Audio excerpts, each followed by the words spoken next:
ഇന്ന് നമ്മൾ 7ാം ക്ലാസ്സിൻ്റെ ഹിന്ദി ക്ലാസ്സാണ് നോക്കാൻ പോകുന്നത്. അപ്പോൾ നമുക്ക് വീഡിയോ തുടങ്ങുന്നതിന് മുമ്പ് തന്നെ നിങ്ങൾ ഈ ചാനലിൽ ആദ്യമായിട്ടാണ് വന്നെങ്കിൽ ഒന്ന് സബ്സ്ക്രൈബ് ചെയ്തേക്കുക. ഓക്കെ, അപ്പോൾ നമുക്ക് വീഡിയോ സ്റ്റാർട്ട് ചെയ്യാം. കഴിഞ്ഞ 3 ക്ലാസ്സുകളിലായിട്ടാണ് നാം ഹം സബ് സുമൻ ഏക് ഉപവൻ കെ കവിതയുടെ ആശയം പഠിച്ചത്. मेरे प्यारे छात्रों, हम सब सुमन एक उपवन के कविता का आशय आपने अच्छी तरह समझ लिया है ना? അപ്പോൾ ഈ ഹം സബ് സുമൻ ഏക് ഉപവൻ കെ എന്ന് പറഞ്ഞ ഈ കവിതയുടെ ആശയം നിങ്ങൾക്ക് എല്ലാവർക്കും നല്ല രീതിയിൽ മനസ്സിലായല്ലോ അല്ലേ? നമ്മൾ കഴിഞ്ഞ 3 ക്ലാസ്സായിട്ട് ഇത് തന്നെയാണ് ചർച്ച ചെയ്തത്. അപ്പോൾ എല്ലാവർക്കും അതിൻ്റെ ആശയം മനസ്സിലായല്ലോ. क्या है उसका आशय? എന്തായിരുന്നു हाँ, കവിതയുടെ ആശയം? എന്തായിരുന്നു നിങ്ങൾക്ക് ഓർമ്മയില്ലേ? എല്ലാവരും ഒന്ന് പറയാൻ നോക്കിയേ. मिलजुल कर रहने से ही दुनिया का कल्याण होता है.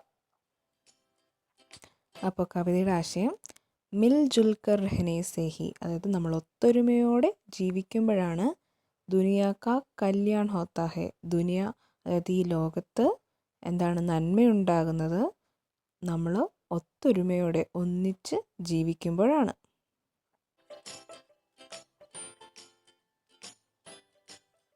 मिलजुल कर रहने से ही दुनिया का कल्याण होता है, अर्थात एकता से रहने से ही दुनिया का संसार का कल्याण होता है. അതായത് ഏക് സാത്ത് ഏകത, ഏകതയോടെ അതായത് ഒത്തൊരുമയോടെ ജീവിക്കുമ്പോഴാണ് ഈ ലോകത്ത് നന്മയുണ്ടാകുന്നത്.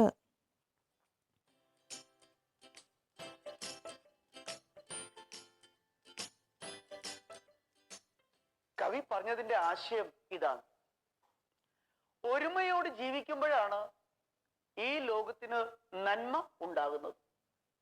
ലോകത്തിന്റെ നന്മയാണ് നമ്മൾ ആഗ്രഹിക്കേണ്ടതെന്നും കവി കവിതയിലൂടെ പറയും. उपवन के फूल कहते हैं हम सबकी धरती एक है, हमारा जन्म इस धरती की मिट्टी में हुआ है. അപ്പം ഉപവൻ എന്ന് പറഞ്ഞാൽ പൂന്തോട്ടം. പൂന്തോട്ടത്തിലുള്ള പൂക്കൾ എന്താണ് പറയുന്നത്? നമ്മൾ എല്ലാവരുടെയും ഈ ഭൂമി ഒന്നാണ്, നാം എല്ലാം ജന്മമെടുത്തത് ഈ ഭൂമിയിലെ മണ്ണിലാണെന്ന്.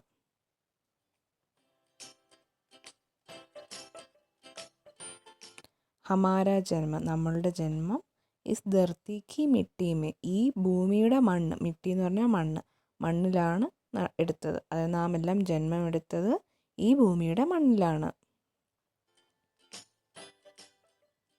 धूप और जल एक जैसे हमें मिले हैं. അതുപോലെ ഈ പൂക്കൾ പിന്നെന്താണ് പറഞ്ഞത്?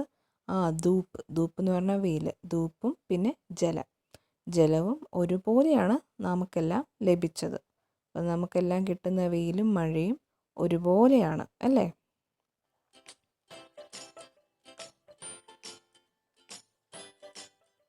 हवा के झूलों में झूलकर हम बड़े हुए. ഹവ എന്ന് പറഞ്ഞാൽ എന്തായിരുന്നു? കാറ്റിൻ്റെ തൊട്ടിലാടിയാണ് നാം വളർന്ന് വലുതായത്. ചൂല എന്ന് പറയുമ്പോൾ തൊട്ടിലാണ്. അപ്പോൾ കാറ്റ് ആട്ടി ഉറക്കിയ ആ തൊട്ടിലിൽ കിടന്നാണ് നാം എല്ലാം വളർന്നത്.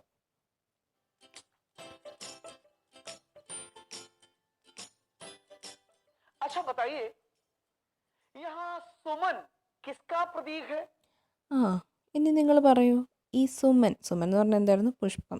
പുഷ്പം ആരുടെ പ്രതീകമാണ്? ഈ കവിതയിൽ പുഷ്പം ആരുടെ പ്രതീകമാണെന്നാണ് കവി പറയുന്നത്? यहाँ सुमन मनुष्य का प्रतीक है. ഇവിടെ ഈ പൂക്കളെ മനുഷ്യരുടെ പ്രതീകമായിട്ടാണ് കവി പറഞ്ഞിരിക്കുന്നത് അല്ലേ? പൂക്കൾ എന്താണ്? സുമൻ എന്ന് പറഞ്ഞാൽ പൂക്കൾ അല്ലെങ്കിൽ പുഷ്പം. മനുഷ്യക പ്രതീക്, മനുഷ്യരുടെ പ്രതീകമാണ്. ആരുടെ പ്രതീകമാണ്? മനുഷ്യരുടെ. മനസ്സിലായോ കുട്ടികളെ? ഇവിടെ പൂക്കളെ മനുഷ്യരുടെ പ്രതീകമായിട്ടാണ് കവി അവതരിപ്പിക്കുന്നത്.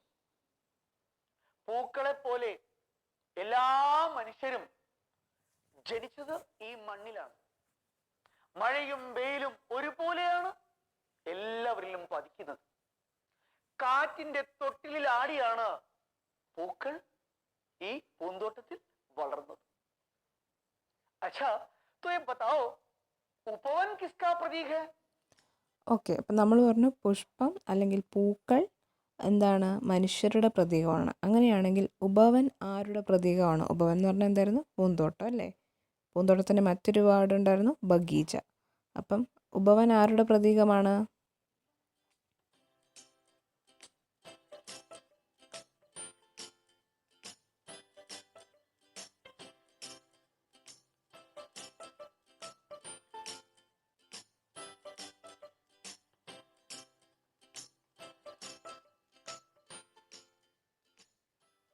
हाँ, संसार का.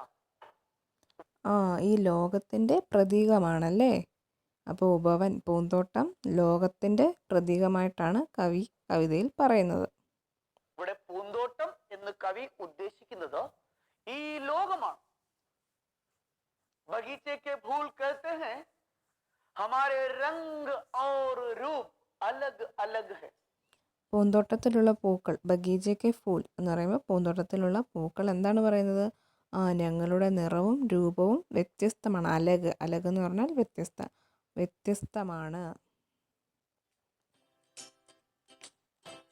ഹമാരെ റംഗ് ഞങ്ങളുടെ നിറവും, ഓർ രൂപവും, അലഗ് അലഗ് ഹേ വ്യത്യസ്തമാണ്.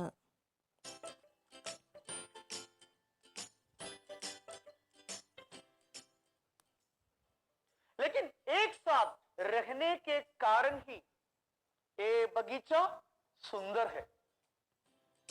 പക്ഷേ പുഷ്പങ്ങൾ എന്താണ് പറയുന്നത്? ഞങ്ങളുടെ നിറവും രൂപവും വ്യത്യസ്തമാണ്. പക്ഷേ ലേക്കിൻ എന്ന് പറഞ്ഞാൽ പക്ഷേ, ഏക് സാത്ത് രഹനെ കെ കാരൺ ഈ യഹ് ബഗീച സുന്ദർ ഹെ. പക്ഷെ പലതരത്തിലുള്ള പുഷ്പങ്ങൾ ഈ പൂന്തോട്ടത്തിൽ ഒരുമിച്ച് നിൽക്കുന്നത് കൊണ്ടാണ് ഈ പൂന്തോട്ടത്തിന് ഇത്രയധികം ഭംഗി കിട്ടിയിരിക്കുന്നത് അല്ലേ.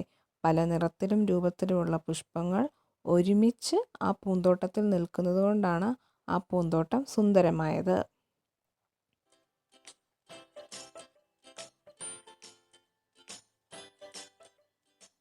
भूल कहते हैं हमारा माली एक है, हम एक आकाश के नीचे रहते हैं.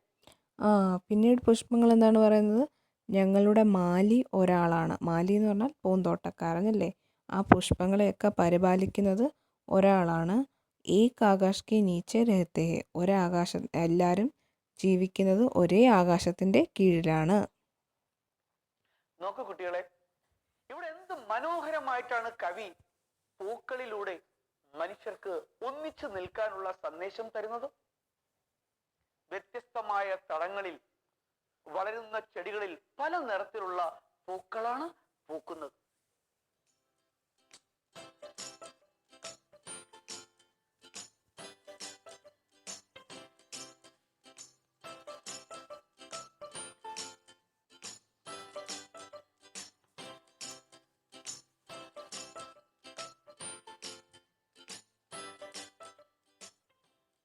എങ്കിലും ഇവയെല്ലാം ഒന്നിച്ചു നിൽക്കുമ്പോഴാണ് പൂന്തോട്ടത്തിന്റെ ശോഭ വർദ്ധിക്കുന്നത്.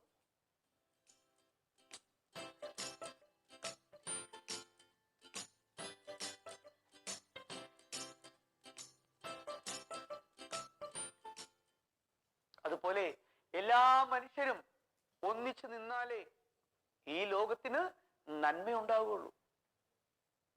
ഭൂൽ ക്യാ കഹത്തെ ഹൈ? സുനോ, ഹമാരാ സൂരജ് ഏക് ഹൈ. പിന്നെന്തായിരുന്നു കവിതയിൽ ഭൂൽ പറയുന്നത്? ഹമാര സൂരജ് ഏക് ഹേ. ഞങ്ങളുടെ സൂര്യൻ ഒന്നാണ്. क्या है? हमारा सूरज एक है, उसकी किरणों से कलियां खिलती है. ആ സൂര്യൻ്റെ കിരണങ്ങളാലാണ് പൂമൊട്ടുകൾ വിടരുന്നത് എന്ന് പറയുന്നല്ലേ. उसकी किरणों से कलियां खिलती है. चांद एक है, उसकी चांदनी हमें नहलाती है. ഒരു ചന്ദ്രനാണ് നമുക്കുള്ളത്. പക്ഷെ ആ ചന്ദ്രൻ്റെ എന്താണ് നിലാവത്താണ് നാം കുളിച്ച് മുങ്ങി നിൽക്കുന്നത്. चांद एक है, उसकी चांदनी हमें नहलाती है. भ्रमरों के सुर एक जैसे हैं. വണ്ടുകളുടെ മുകളിൽ എല്ലാവരും ഒരുപോലെയാണ് കേൾക്കുന്നത്. भ्रमरों के सुर एक जैसे हैं. कवि चाहते हैं कि मनुष्य के सुर भी एक जैसा हो. അപ്പം കവി പറയുന്നത് എന്താണ്? മനുഷ്യരുടെ സ്വരവും ഇതുപോലെ ഒന്നായിരിക്കണം, നമ്മളുടെ സംസാരത്തിലും എല്ലാം നമുക്ക് ഏകതയുണ്ടായിരിക്കണം എന്നാണ് കവി പറയുന്നത്. अर्थात हम सब मिलजुल कर रहे, एकता से रहे. कैसे? നാം എല്ലാവരും ഒത്തൊരുമയോടെ ജീവിക്കണം എന്നാണ് കവി ഈ വരികളിലൂടെ ഉദ്ദേശിക്കുന്നത്. मिलजुल कर रहे और एकता से रहे. നാം എല്ലാവരും ഒത്തൊരുമയോടെയും ഐക്യത്തോടെയും ജീവിക്കുക, അതാണ് ഈ വരികളിലൂടെ കവി ഉദ്ദേശിക്കുന്നത്.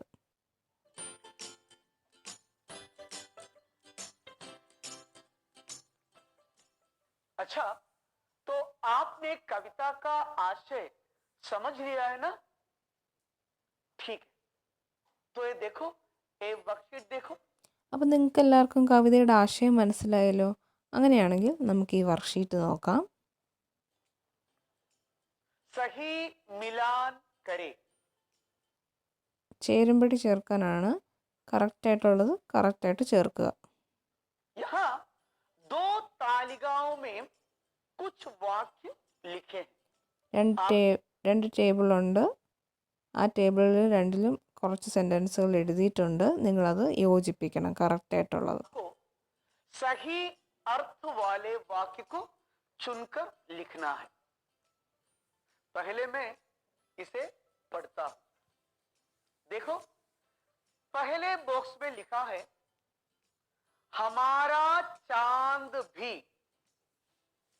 सूरज की किरणें, चांद की चांदनी, हमारा एक ही, भ्रमरों के गुंजन. अच्छा, अब दूसरे बॉक्स में क्या लिखा है? देखिए, सूरज है, मीठे है, एक है, कली खिलाती है, सबको नहलाती है. देखिए, इन पंक्तियों का आशय तो आप जानते हैं ना? ഈ വരികളുടെ അർത്ഥം നിങ്ങൾക്ക് അറിയാലോ അല്ലേ? ഹമാരി ചാന്ദ് ബി, ഞങ്ങളുടെ ചന്ദ്രനും, സൂരജ് കി കിരണം, സൂര്യൻ്റെ കിരണങ്ങൾ, ചാന്ദ് കി ചാന്ദിനി, ചന്ദ്രൻ്റെ നിലാവ്, ഹമാര ഏക് ഹി, ഞങ്ങളുടെ ഒരേ ഒരു, ഭ്രമരോം കെ ഗുഞ്ചൻ, വണ്ടുകളുടെ മൂളൽ. അതാണ് ഈ ടേബിളിൽ എഴുതിയിരിക്കുന്നത്. ഇവിടെ സൂരജ് ഹെ, സൂര്യൻ, മീട്ടെ ഹെ, മധുരമുള്ളതാണ്, ഏക് ഹെ, ഒന്നാണ്, ഖലി ഖിലാത്തി ഹെ, പൂമൊട്ടുകൾ വിടർത്തുന്നു, സബ്കോ നഹലാത്തി ഹെ, എല്ലാവരും മുങ്ങി കുളിക്കുന്നു. फिर भी देखिए, एक वाक्य मैं कहता हूं, हमारा चांद भी एक है. അപ്പം ഇവിടെ ഹമാര ചാന്ദ് ബി ഏക് ഹെ, നമുക്കെല്ലാം ഉള്ളത് ഒരു ചന്ദ്രനാണ്. അപ്പോൾ ഇതിന് നേരെ വരുന്ന വാക്ക് ഏക് ഹെ ആണ്. അടുത്തത് സൂരജ് കി കിരണേ, സൂര്യൻ്റെ കിരണങ്ങൾ എന്തായിരുന്നു ചെയ്യുമെന്നാണ് കവിതയിൽ പറഞ്ഞത്?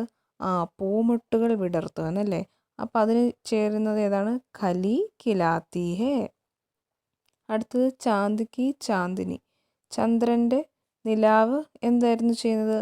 എല്ലാവരും ചന്ദ്രൻ്റെ നിലാവിൽ മുങ്ങിക്കുളിച്ച് നിൽക്കുമെന്ന് പറഞ്ഞല്ലേ. സബ്കോ നഹലാത്തി ഹേ. അടുത്തത് ഹമാരി ഏക് ഹി, നമുക്കെല്ലാവർക്കും ഒരു എന്താണ്? സൂര്യനാണുള്ളത്, സൂരജ് ഹേ. അപ്പം അതിന് ഉത്തരം അതാണ്. ഏറ്റവും അവസാനം ഭ്രമരോം കെ ഗുഞ്ചൻ, ഭ്രമരം എന്ന് പറഞ്ഞാൽ വണ്ട്, വണ്ടുകളുടെ മൂളൽ എപ്രകാരമുള്ളതാണെന്നാണ് കവി പറഞ്ഞത്? മധുരമാണെന്നാണ് പറഞ്ഞല്ലേ. മീട്ടേ ഹേ. അപ്പം ഭ്രമരോം കെ ഗുഞ്ചൻ മീട്ടേ ഹേ. हमारा चांद भी एक है. ठीक है, आप भी इसी तरह लिखिए. अगर कोई शंका हुई तो अपने अध्यापक से पूछकर सुधार कर सकते हो. ठीक है. അപ്പോൾ എല്ലാവരും ഇതിൻ്റെ ഉത്തരം ഇതുപോലെ എഴുതുക. നിങ്ങൾക്ക് എന്തെങ്കിലും ഡൗട്ട് ഉണ്ടെങ്കിൽ അധ്യാപകരുടെ അടുത്ത് ചോദിക്കുക. अच्छा बच्चों, हमने देखा उपवन की सुंदरता विभिन्न प्रकार के फूल, फल, रंग, जीव जंतु आदि के कारण. അപ്പോൾ നമ്മൾ എന്താണ് ഈ കവിതയിൽ എന്തൊക്കെ പഠിച്ചു? ആ പൂന്തോട്ടത്തിൻ്റെ സൗന്ദര്യം, वहां सब एक साथ रहते हैं. ആ പൂന്തോട്ടത്തിൽ എല്ലാവരും ഒരുമിച്ചാണ്, അതല്ലേ? പലതരത്തിലുള്ള പൂക്കളുണ്ട്, അതുപോലെ പല രൂപത്തിലും നിറത്തിലുമുള്ള പൂക്കളുണ്ട്, പലതരത്തിലുള്ള പക്ഷി മൃഗാദികളുണ്ട്, പലതരത്തിലുള്ള ചെടികളുണ്ട്. ഇവയെല്ലാം ഒന്നിച്ചാണ് ആ പൂന്തോട്ടത്തിൽ വളരുന്നത്, അല്ലേ? പൂക്കളും പഴങ്ങളും ജീവജാലങ്ങളും നിറങ്ങളും ഒക്കെ ഉള്ളത് കൊണ്ടാണ് പൂന്തോട്ടത്തിന് സൗന്ദര്യമുള്ളത്. ഇതുപോലെ മറ്റേതെങ്കിലും സ്ഥലങ്ങളുണ്ടോ? ഉണ്ടോ? ഹാ, ക്യാ ഹൈ? പഹാഡ്. സഹി കഹ. അപ്പോൾ ഈ പൂന്തോട്ടം പോലെ പല ആളുകൾ ഒരുമിച്ച് ജീവിക്കുന്ന ഒരു സ്ഥലമാണ് പഹാഡ്. पहाड़. पहाड़ क्या है? पर्वत. പഹാഡ് എന്ന് പറഞ്ഞാൽ മലയാണ് അല്ലെങ്കിൽ പർവ്വതമാണ്. അപ്പോൾ പർവ്വതം എന്നും ഹിന്ദിയിൽ പറയും. पहाड़ में क्या क्या है? പർവ്വതത്തിൽ എന്തൊക്കെയുണ്ട്? पर्वतिल എന്തൊക്കെയാണുള്ളത്? हाँ, छोटे बड़े पेड़ पौधे.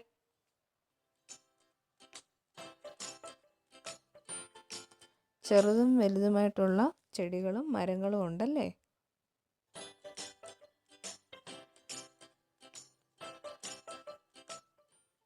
चिड़िया.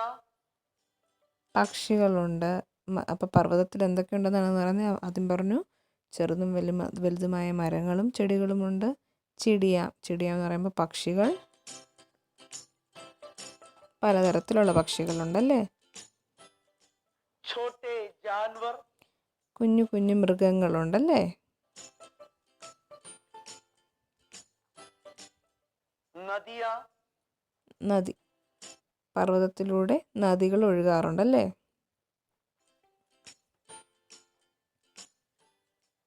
झरने.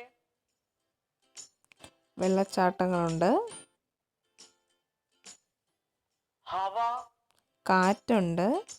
हाँ, ये सब पहाड़ को सुंदर बनाते. ഇവയെല്ലാം നമ്മുടെ പർവ്വതത്തെ സുന്ദരമാക്കി തീർക്കുന്നു. പർവ്വതത്തെ സുന്ദരമാക്കി തീർക്കുന്നത് അവിടെ വസിക്കുന്ന ജീവജാലങ്ങളും അവിടെ നിറഞ്ഞു നിൽക്കുന്ന ചെറുതും വലുതുമായ മരങ്ങളാണ്. अच्छा, अब देखिए हमारा संसार. നോക്കൂ കുട്ടികളെ, നമ്മുടെ നാട്ടിൽ കാണുന്ന ഈ ചിത്രങ്ങൾ ഒന്ന് ശ്രദ്ധിക്കൂ. വിവിധ തരം തൊഴിലുകളിൽ ഏർപ്പെട്ടിരിക്കുന്ന ആളുകൾ, സ്ത്രീകളും പുരുഷന്മാരും. ഇതാ നോക്കൂ.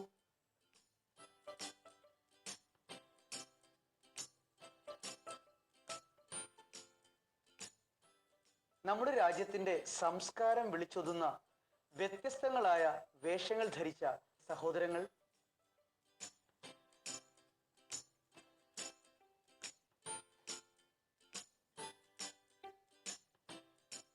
വ്യത്യസ്തമായ ഉത്സവങ്ങൾ,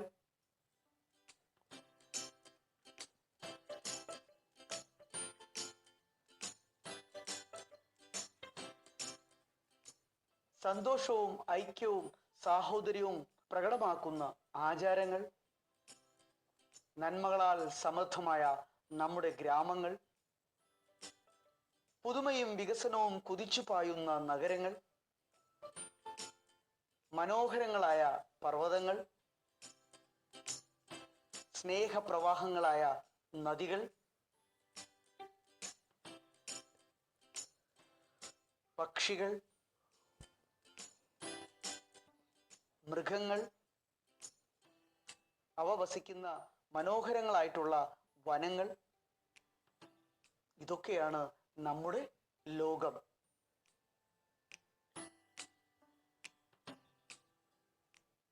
आपने क्या देखा?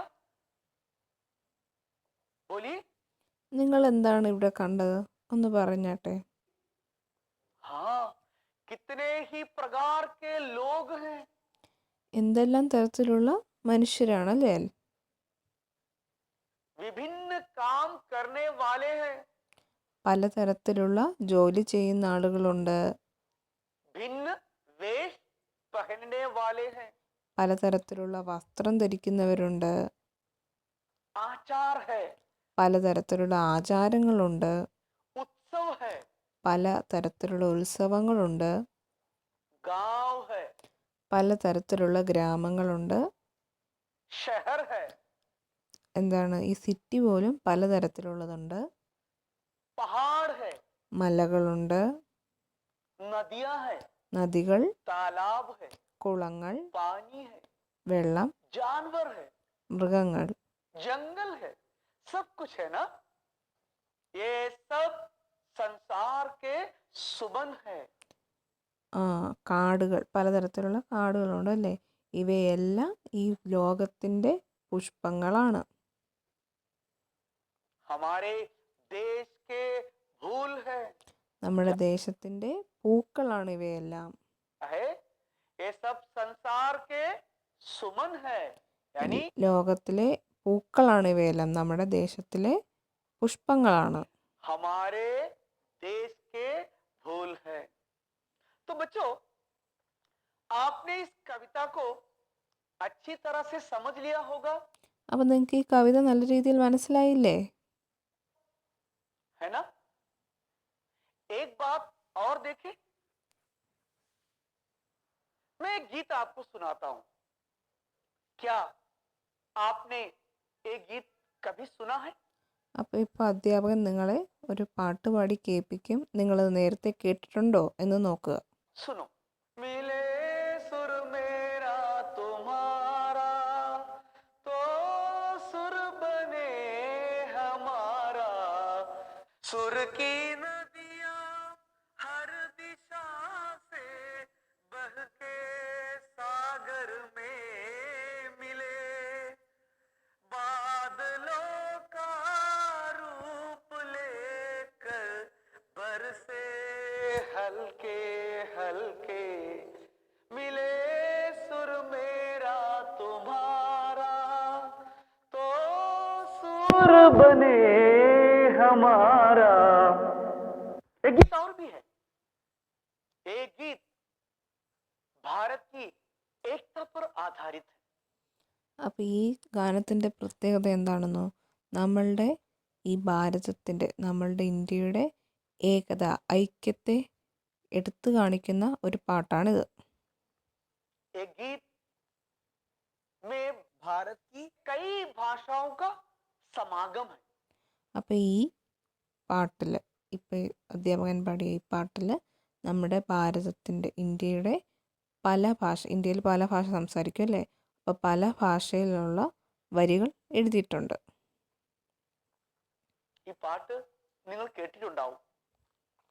നമ്മുടെ രാജ്യത്തിന്റെ ഐക്യം വിളിച്ചോതുന്ന ഈ ഗാനം അതിമനോഹരമാണ്. വിവിധ ഭാഷകളിലെ വരികൾ ചേർത്തിട്ടുള്ള ഈ ഗാനം ശരിക്കും നാനാത്വത്തിൽ ഏകത്വം എന്ന നമ്മുടെ മഹത്തായ സന്ദേശമുണ്ടല്ലോ, അത് ഈ ലോകത്തിന് മുന്നിൽ വെക്കുന്നതാണ്. തീർച്ചയായും നിങ്ങൾ ഈ ഗാനം കേൾക്കണം. നിങ്ങളുടെ അധ്യാപകർ ഈ പാട്ട് കേൾക്കാനുള്ള അവസരം നിങ്ങൾക്ക് ഒരുക്കി തരും. ഇനി നമുക്ക് ഒരു വർഷത്തിൽ കൂടി നോക്കിയാലോ? അച്ഛാ, നോക്കൂ കുട്ടികളെ, നിങ്ങളുടെ പുസ്തകത്തിലെ പേജ് നമ്പർ 22 ഭാവ് ലിഖേ എന്ന തലക്കെട്ടിൽ കവിതയുടെ 4 വരികൾ 2 ഭാഗങ്ങളായി കൊടുത്തിട്ടുണ്ട്. അതിൽ ഒരു ഭാഗം നമ്മൾ കഴിഞ്ഞ ക്ലാസ്സിൽ പഠിച്ചതാണ്.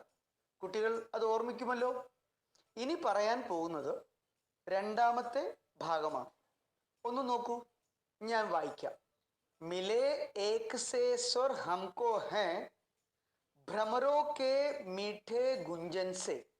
മിലേ ഏക് സേ സ്വർ ഹംകോ ഹേ ഭ്രമരോ കെ മീഠേ ഗുഞ്ചൻ സേ. എന്താണ് ഇതിന്റെ ആശയം? നോക്കൂ, കവി कहते हैं सभी भ्रमरों की आवाजें हमें एक जैसी लगती हैं. അപ്പോൾ ആ വരികളുടെ അർത്ഥം എന്താണ് അർത്ഥമാക്കുന്നതെന്നുള്ളതാണ് ചോദ്യം.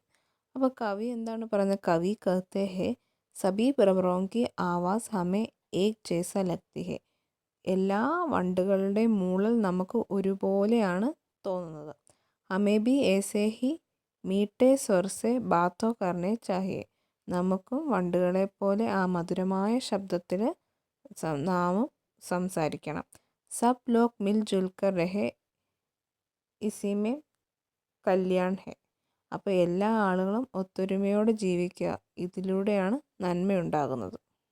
हमें भी ऐसे ही मीठे स्वर से बातें करनी चाहिए. सब लोग मिलजुल कर रहें इसी में कल्याण है. നോക്കാം ഒന്നുകൂടെ. कवि कहते हैं सभी भ्रमरों की आवाजें हमें एक जैसी लगती है. हमें भी ऐसे ही मीठे सुर से बातें करनी चाहिए. सब लोग मिलजुल कर रहें इसी में കല്യാൺ ഹെ. എന്താ ഇതിന്റെ ആശയം? കവി എന്താ ഉദ്ദേശിക്കുന്നത്? പൂന്തോട്ടത്തിലെ എല്ലാ വണ്ടുകളുടെയും മൂളൽ നമുക്ക് ഒരുപോലെയാണ് തോന്നുന്നത്. അതിന്റെ ശബ്ദം വളരെ മധുരവുമാണ്. അതുപോലെ എല്ലാ പേർക്കും ഇഷ്ടമാകുന്ന രീതിയിലാകണം നമ്മുടെ സംസാരവും പെരുമാറ്റവും. ഐക്യത്തോടെ നിൽക്കുമ്പോഴാണ് നമുക്ക് നന്മ ഉണ്ടാകുന്നത്. നമ്മുടെ നന്മയ്ക്ക് ഐക്യമാണ് ഏറ്റവും ആവശ്യം. ഇതാണ് കവി ഈ വരികളിലൂടെ വ്യക്തമാക്കുന്നത്. കുട്ടികൾക്ക് മനസ്സിലായി കാണുമല്ലോ. ശരി, ഇനി നമുക്ക് ഒരു വർക്ക്ഷീറ്റ് കൂടി നോക്കിയാലോ. अच्छा, कविता बार बार पढ़कर वर्कशीट पूरा कर सकते हैं. देखिए क्या है वर्कशीट? അപ്പോൾ समान अर्थ ഈ വർക്ക്ഷീറ്റ് കംപ്ലീറ്റ് ചെയ്യാനായിട്ട് നിങ്ങൾ കവിത വീണ്ടും വീണ്ടും വായിച്ചു നോക്കിയാൽ ഈ വർക്ക്ഷീറ്റ് കംപ്ലീറ്റ് ചെയ്യാൻ പറ്റും. അപ്പോൾ എന്താണെന്ന് നോക്കാം.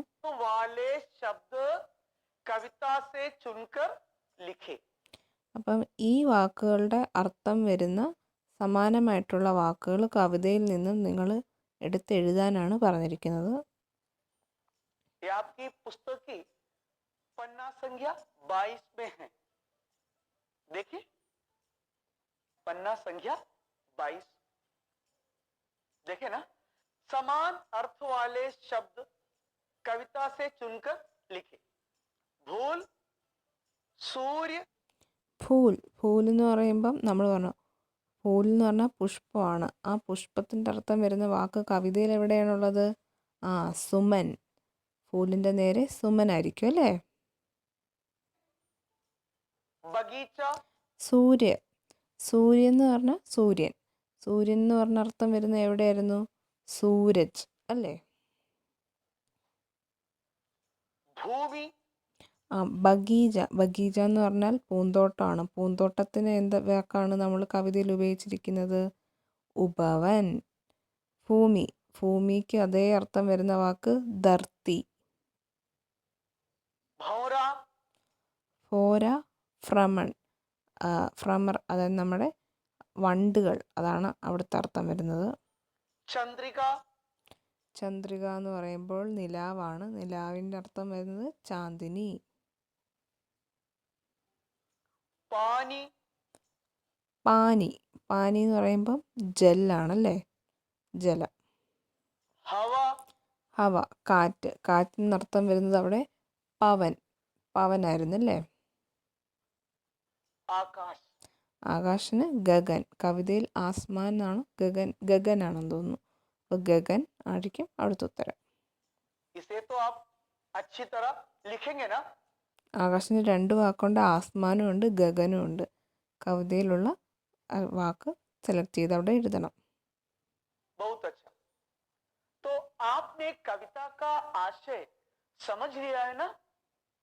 അപ്പോൾ നിങ്ങൾക്ക് കവിതയുടെ ആശയം മനസ്സിലായില്ലേ? सुनो, एक हमारी धरती सबकी जिसकी मिट्टी से जन्मे हम, मिली न एक ही धूप हमें है, सींचे जाए एक जल से हम, पले हुए हैं झूल झूल कर, पलनों में हम एक पवन के, हम सब सुमन एक पवन के, हम सब सुमन एक पवन के। रंग रंग के रूप हमारे अलग अलग है क्यारी क्यारी, लेकिन हम सब से मिलकर ही इस उपवन की शोभा सारी। एक हमारा माली हम सब रहते नीचे एक गगन के, हम सब सुमन एक उपवन के, हम सब सुमन एक उपवन के। सूरज एक हमारा जिसकी किरणें उसकी कली खिलाती, एक हमारा चांद चांदनी जिसकी हम सब को नहलाती, मिले एक से सुर हमको है भ्रमरों के मीठे गुंजन से, हम सब सुमन एक पवन के, हम सब सुमन एक പവൻ കേ. കുട്ടികളെ के भ्रमरों को सूरज हम सब सुमन एक उपवन के, हम सब सुमन एक उपवन के।